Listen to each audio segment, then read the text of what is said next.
Welcome back guys, मैं जुगलार आप सभी का एक बार और अपने यूट्यूब चैनल में हार्दिक स्वागत करता हूं। आज का विषय मैं लेकर आया हूं इकाई 3। यहाँ कक्षा 11वीं की केमिस्ट्री के इकाई वाइज प्रश्न उत्तर को मैं कवर करवा रहा हूं, जो कि एनसीईआरटी बेस्ड है। यहाँ संपूर्ण क्वेश्चन पेपर को मैं सॉल्यूशन करवाने वाला हूँ ताकि आपकी एग्जाम की तैयारी आप अच्छे से कर सकें। इसके पहले की जो इकाइयाँ मैंने कवर करवाई है उनके वीडियो की लिंक मैं डिस्क्रिप्शन बॉक्स में आपको प्रोवाइड कर दूंगा, वो ध्यान से देखें। और हमारी प्लेलिस्ट के माध्यम से भी सारे प्रीवियस ईयर के पेपर, त्रैमासिक, अर्धवार्षिक के पेपर हमारे चैनल के माध्यम से आप देख सकते हैं। तो वीडियो के अंत तक बने रहें। चैनल पर नए हैं, चैनल को सब्सक्राइब करें, बेल आइकन को दबा दें ताकि नए वीडियो की अपडेट आपको मिलती रहे। तो आज हम कक्षा 11वीं इकाई 3 रसायन विज्ञान जिनके अंकों का बंटवारा करने वाले हैं। यहाँ पर 4 तो आपके ऑब्जेक्टिव टाइप क्वेश्चन आने वाले हैं इकाई 3 में से, और एक 2 अंक का प्रश्न। पाठ का नाम है आपका तत्वों के वर्गीकरण एवं उनके गुणधर्म में आवर्तीता। पहला वाला क्वेश्चन है आपका, परमाणु भार के आधार पर तत्वों का वर्गीकरण के नियम बताइए। तो परमाणु भार के आधार पर तत्वों के वर्गीकरण का पहला नियम आया हमारा डायब्रोनाइन का त्रिक नियम। जब पहले मेंडलीफ ने अपनी आवर्त सारणी को बनाई तो उसके अनुसार कई प्रकार के वैज्ञानिक ने अपने अपने मत रखे। तो पहले का मत है डायब्रोनाइन का त्रिक नियम। तो डायबोरायनन ने सन 1829 में डायबोरायनन ने अपने तत्व की 3 के समूह में वर्गीकृत किया। ये त्रिक का मतलब होता है 3। प्रत्येक समूह त्रिक कहलाया। एक त्रिक के तत्व के समान गुण होते हैं। त्रिक के मध्य वाले तत्व का परमाणु भार अन्य 2 तत्व के परमाणु भार का योग का आधा होता है। ऐसे समूह डायबोरायनर में त्रिक के नाम से प्रसिद्ध हुए। अब जैसे मैंने इनका उदाहरण से आपको समझा देता हूँ कि मैंने लिथियम लिया, तो लिथियम का परमाणु भार कितना होता है? तो लिथियम का परमाणु भार हमारा होता है 7।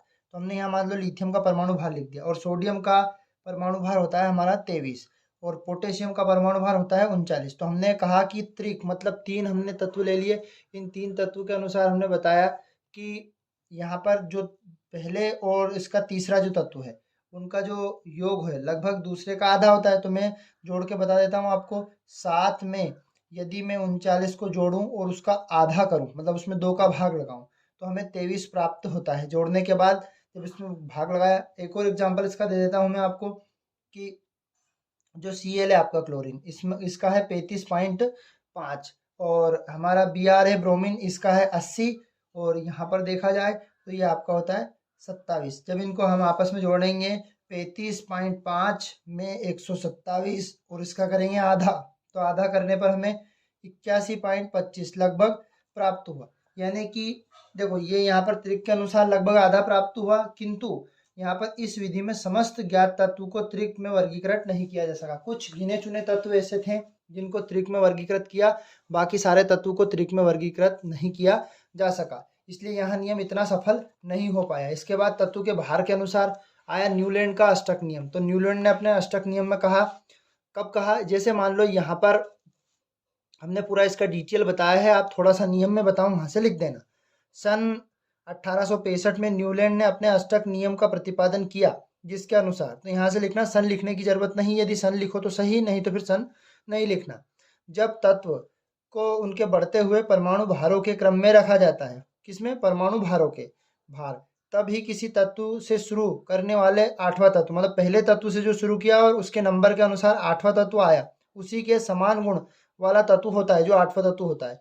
जैसे कि संगीत में 8वां स्वर पहले स्वर के समान होता है। इसके आधार पर उन्होंने तत्वों का वर्गीकरण, तत्वों के बढ़ते हुए परमाणु भार के क्रम में उनका वर्गीकरण किया। अब जैसे फॉर एग्जाम्पल के लिए हमने कहा संगीत के 8 स्वर होते हैं, तो संगीत में 8 स्वर, जैसे हम जानते हैं कि लिथियम से शुरू यदि हम करते हैं तो उसका 8वां तत्व हमें सोडियम प्राप्त होता है। तो लिथियम के गुणों में लगभग समानता होती है सोडियम से। तो जैसे फॉर एग्जाम्पल के लिए संगीत के 8 स्वर कौन कौन से होते हैं? सा, रे, गा, मा, पा, धा, नी, और फिर उसके बाद अगला जो आ जाएगा वो सा। तो मैंने सा नंबर पे lithium, beryllium, boron, carbon, nitrogen, oxygen, fluorine, और उसके बाद जो 8वां तत्व आया उसका सोडियम आया। तो लिथियम और सोडियम में लगभग समानता होगी क्योंकि संगीत के ये 8 स्वर हुए। फिर इसके बाद ये पोटेशियम, तो इनमें भी 8 स्वर हुए। लेकिन इसके बाद में जब देखा गया कि यहाँ नियम परमाणु भार वाले तत्व पर लागू नहीं होता है, केवल जैसे सीजियम तक ही, जैसे यहाँ तक हमने लिखा ना पोटेशियम के बाद Ca, तो यहाँ तत्व केवल कैल्शियम तक ही सही प्रतीत हुआ, इसलिए इस नियम का पर भी विशेष ध्यान नहीं दिया गया क्योंकि इसमें सही विश्लेषण या सही रूप से इसका निर्धारण नहीं किया जा सका। फिर अगला जो आया परमाणु भारों के अनुसार, वो आया मेंडलीव की आवर्त सारणी। तो थर्ड वाला देखते हैं, मेंडलीव की आवर्त सारणी क्या कहती है। ये भी परमाणु भार के अनुसार ही बताई गई थी मेंडलीव ने। तो यहाँ पर हम देख लेते हैं इसकी तीसरी वाली। सबसे पहले मेंडलीव ने सन 1869 में तत्वों का वर्गीकरण करने से पूर्व एक नियम प्रस्तुत किया, जिसे मेंडलीव के का आवर्त नियम या आवर्त सारणी के नाम से जाना जाने लगा। तो यहाँ से नियम स्टार्ट होता है आपका। तत्व के भौतिक एवं रासायनिक गुण, उनके परमाणु भारों का आवर्ती फलन होता है। जब हम परमाणु भार की बात करते हैं तो वहाँ परमाणु भार का आवर्ती फलन होता है। जैसे फॉर एग्जाम्पल के लिए यहाँ पर इनकी कुछ उपयोगिता हुई। तो उपयोगिता नंबर 1, पहली वाली उपयोगिता में कहा गया तत्व के गुण आदि के अध्ययन में सुविधा हुई। कब? जब इन्होंने परमाणु भार के अनुसार बताया। दूसरा वाला इसमें कहा नए तत्व की खोज, आगे बढ़ते गए और तत्व के स्थान छोड़ते गए। परमाणु द्रव्यमान ज्ञात करने में, जो परमाणु द्रव्यमान या परमाणु भार को ज्ञात करने में ये सही साबित हुई। संदिग्ध परमाणु द्रव्यमान के संशोधन में और अनुसंधान में सहायक हुई। ये मेंडलीव ने अपनी आवर्त सारणी में बताया। जैसे कि मान लो मेंडलीव ने अपनी आवर्त सारणी में ये भी बताया कि अपने मूल आवर्त में कम से कम 8 ऊर्ध्वाधर स्तंभ होते हैं। जैसे इसमें, और आवर्त की बात करें तो सारणी में 7 आवर्त होते हैं। पहले 2 आवर्त अति लघु होते हैं और दूसरे और तीसरे में 8-8 तत्व होते हैं, जिन्हें लघु आवर्त कहते हैं। चौथे और पांचवें तत्व में 18-18 तत्व होते हैं, जिन्हें दीर्घ आवर्त कहते हैं। 18 तत्व वालों को उन्होंने दीर्घ आवर्त का नाम दिया। फिर यहाँ पर देखें, छठे आवर्त में 32 तत्व होते हैं, जबकि 18 तत्व दिखाई नहीं देते, क्योंकि वो लेंथेनाइट 14 तत्व की वस्तुता होते हैं। और 7वें आवर्त में अपूर्ण दीर्घ होते हैं। अब तक वहाँ 28 ज्ञात तत्व हैं। इनमें से कुछ तत्व रेडियोधर्मी हैं तथा भविष्य में खोजे जाना है, जिनका रिक्त स्थान छोड़ दिया गया है। अब यहाँ पर मेंडलीव की आवर्त सारणी पढ़ने के बाद हमने डायबर आयन का अतिरिक्त नियम पढ़ लिया, न्यूलैंड का अष्टक नियम, मेंडलीव की सारणी पढ़ ली। अब मेंडलीव की आवर्त सारणी के दोष, यहाँ पर जैसे ये तो हमने पढ़ लिया कि मेंडलीव ने अपनी सारणी में ये बताया कितने वर्ग होते हैं, किस प्रकार से। नंबर 1, हाइड्रोजन की स्थिति। जब मेंडलीव ने अपनी सारणी बताई तो वहाँ परमाणु भार के अनुसार उसके हाइड्रोजन की स्थिति नहीं ठीक से बता पाया, तो इसलिए उसे ब्लॉक फर्स्ट में रख दिया। दूसरे, तत्व की व्यवस्था में विसंगतियां, कौन सा तत्व कहाँ पर है उनके गुणों के अनुसार नहीं रखा गया। तीसरा, समस्थानिकों का स्थान, यानी समस्थानिकों इसका भी सही स्थान प्राप्त नहीं किया गया। 8वें वर्ग के तत्व का स्थान, 8वें वर्ग में तत्व का स्थान निश्चित नहीं किया गया। दुर्लभ मृदा तत्व का स्थान, निष्क्रिय गैस का स्थान और विकर्ण संबंध की व्यवस्था ना कर पाना, ये मेंडलीव में कई दोष प्राप्त हुए उनकी। जब मेंडलीव के बाद, अब ये सेकंड वाला क्वेश्चन आ जाते हैं हम। ये अभी तक तो परमाणु भार के अनुसार हमने पढ़ लिए। अब हम परमाणु क्रमांक का एक क्वेश्चन पढ़ेंगे, जो कि इस चैप्टर का मोस्ट इंपोर्टेंट प्रश्न है। यहाँ पर देखते हैं कि आधुनिक आवर्त नियम और आवर्त सारणी का वर्तमान स्वरूप और उसकी विशेषता। अब आधुनिक आवर्त सारणी किसने दी थी? पहले वो तो सारणी मेंडलीव ने दी थी, लेकिन आधुनिक आवर्त सारणी जो है वो सन 1911 में मोजले नामक एक वैज्ञानिक ने उसमें कई संशोधन या कई सुधार किए, जो अभी तक वर्तमान में आज तक चलती आ रही है। ने परमाणु क्रमांक की खोज की।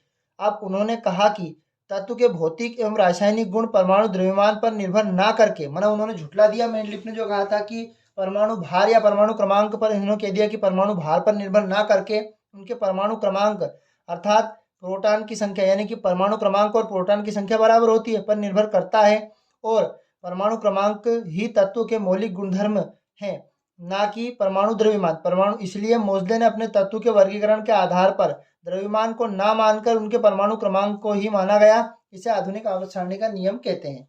अब सबसे पहले ये तो उन्होंने परमाणु क्रमांक के बारे में बता दिया, लेकिन अब हम इन आधुनिक आवर्त सारणी का नियम यदि आपको 2 नंबर में आए तो यहाँ से लिखना है।